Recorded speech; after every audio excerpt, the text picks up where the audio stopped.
तरह से कंगना रनावत के साथ हुआ, एक कांस्टेबल ने थप्पड़ मारा उनको, सीएसआई। कुछ लोग होठ देते हैं, कुछ लोग थप्पड़ देते हैं। मुझे मालूम नहीं क्या हुआ है, मुझे मालूम नहीं एक्चुअल क्या हुआ है।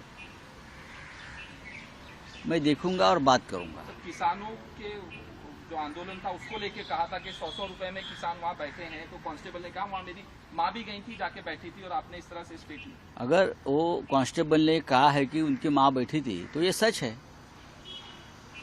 और माँ किसान आंदोलन में अगर उसमें शामिल थी और उस माँ के बारे में कोई गलत कहता है तो डेफिनेटली लोगों को एक मन में चिढ़ आती है, संताप आता है, क्रोध आता है। लेकिन अगर मोदी जी कहते कानून का राज है तो कानून हाथ में नहीं लेना चाहिए।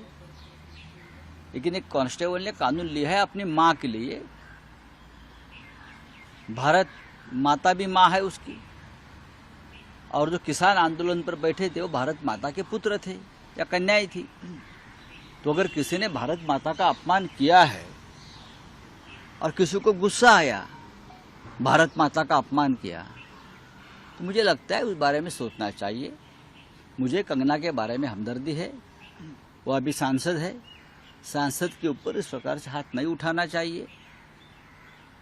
लेकिन किसानों का सम्मान इस देश में होना चाहिए कि किसान की कन्या हो, किसान के पुत्र हो, चाहे कोई भी हो। लेकिन लोगों के मन में कितना गुस्सा अभी भी है ये समझ लेना चाहिए। जैसे कि मुंबई में कंगना ने मुंबई को पाकिस्तान कहा तो लोगों का गुस्सा था कि गुस्सा आने का अधिकार सिर्फ आपको नहीं है, हमको भी है ना। लेकिन एक सांसद पर हाथ उठाना इस प्रकार से ये ठीक नहीं है, वो सांसद है।